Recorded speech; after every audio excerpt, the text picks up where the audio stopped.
Hello Cowboys Nation, welcome to another video, and without further ado, let's get to another round of news from America's team. Insiders tout Cowboys head coach Brian Schottenheimer for massive NFL honor. In terms of NFL opinions in general, it's never smart to see everyone or no one likes or dislikes a particular thing. It just doesn't make sense because it's impossible either way. Except in the case of the Dallas Cowboys hiring offensive coordinator Brian Schottenheimer as head coach in January. Because everyone outside the organization hated it and no one wanted him as head coach. Just 10 months later, people are singing a different tune with the Cowboys at 6-5-1 and one of the NFL's hottest teams headed into a massive Week 14 road game against the Detroit Lions on Sunday Night Football. That tune sounds like several NFL insiders beginning to tout Schottenheimer as NFL Coach of the Year. Brian Schottenheimer should be in every Coach of the Year conversation. No coach has shown more leadership than Schottenheimer. No coach has had their best players shipped off. No coach has dealt with a tragedy like he did with Marshawn Kneyland. No one has led like Schottenheimer. ESPN, an analyst and former Super Bowl champion defensive back Ryan Clark said on Get Up on November 28. He deserves a ton of credit. People questioned his hire this offseason.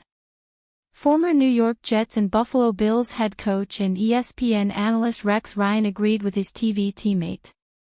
How is Brian Schottenheimer not the favorite for NFL Coach of the Year right now? Ryan asked on November 30th. No one has had to deal with what he has this year, and now he's winning games when this team seemed totally out of it. It's been incredible to watch. He's doing such an amazing job. The storms that Schottenheimer has been forced to endure in his first season as head coach have been hard to comprehend, both on and off the field. After the entire universe seemed to hate the Cowboys hiring Schottenheimer, he had to deal with owner Jerry Jones trading away a future Hall of Famer in his prime when he sent edge rusher Micah Parsons to the Green Bay Packers right before the season started, following an off-season in which Jones and Parsons went to war over his contract extension. Losing Parsons, one of just two players in NFL history with at least 12.0 sacks in their first 5 seasons, understandably gutted the defense, and the Cowboys stumbled to a 3-5-1 start.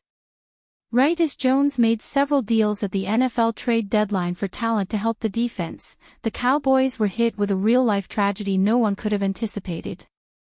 Schottenheimer's defining moment of his first season came on November 6 when Kneyland, a 24-year-old defensive end, took his own life after a brief automobile chase with the police. It was Schottenheimer, along with quarterback Dak Prescott, who kept the Cowboys from not coming apart at the seams. Instead, the tragedy seems to have brought the team close together. Cowboys deliver good news on All-Pros cornerback injury. For the Cowboys, the defensive resurgence the team has been orchestrating in the past 3 weeks appears to be a real and long-lasting phenomenon. Not only has Dallas won 3 straight, but since reshaping the defense with trade deadline maneuvers, defensive lineman Quinnen Williams, linebacker Logan Wilson, and returning starters like DeMarvion Overshown, the team has held teams to 21.7 points per game, down from 30.8 in the first 9 games. But if there is a shaky aspect of the defense, it remains the cornerbacks, where Kalen Carson and rookie Siobhan Revel are getting their first action after returning from injuries, and veterans Darren Bland and Trayvon Diggs have had significant setbacks with injuries and dips in performance. Still, on Thursday against the Chiefs, there was concern about Bland when he went out in the game and appeared to be limping to keep pressure off his foot, which he injured last year and required surgery that kept him out for 10 games. Bland injured the foot again early this season. On Friday, Cowboys coach Brian Schottenheimer met with the media and delivered an update on Bland, who returned to the game but was still a subject of concern. The foot is fine, Schottenheimer said. As Cowboys.com writer Patrick Walker wrote on Twitter, X, Darren Bland had a bit of soreness in his foot, but the Cowboys don't have any concern about his availability for Week 14 versus the Lions. Early Week 14 injury cornerback scoreboard, Trayvon Diggs on track for possible return, Kalen Carson has solid odds. Diggs has been out since mid-October in what has been a difficult season, to say the least. Diggs suffered mysterious midweek concussion at his home before the Cowboys were slated to play the Commanders in Week 7. Soon after the concussion, it was revealed that Diggs was also struggling to get himself fully healthy after having had off-season knee surgery.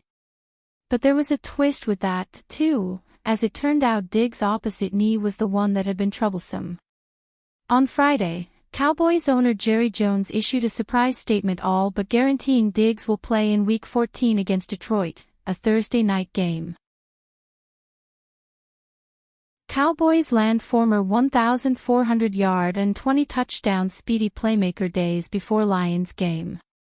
As the NFL featured the league's normal slate of games on Sunday, the Dallas Cowboys were hard at work preparing for the team's upcoming Thursday night football matchup against the Detroit Lions.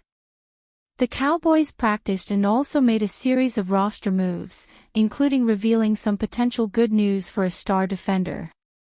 Dallas designated cornerback Trayvon Diggs for return to practice. This does not necessarily mean Diggs will suit up against the Lions, but the cornerback could be playing sooner rather than later depending on how the defender performs in practice. Additionally, the Cowboys added depth at running back by signing Israel Abanikanda. Let's explore the latest Cowboys roster moves as Dallas aims to keep the team's recent momentum going.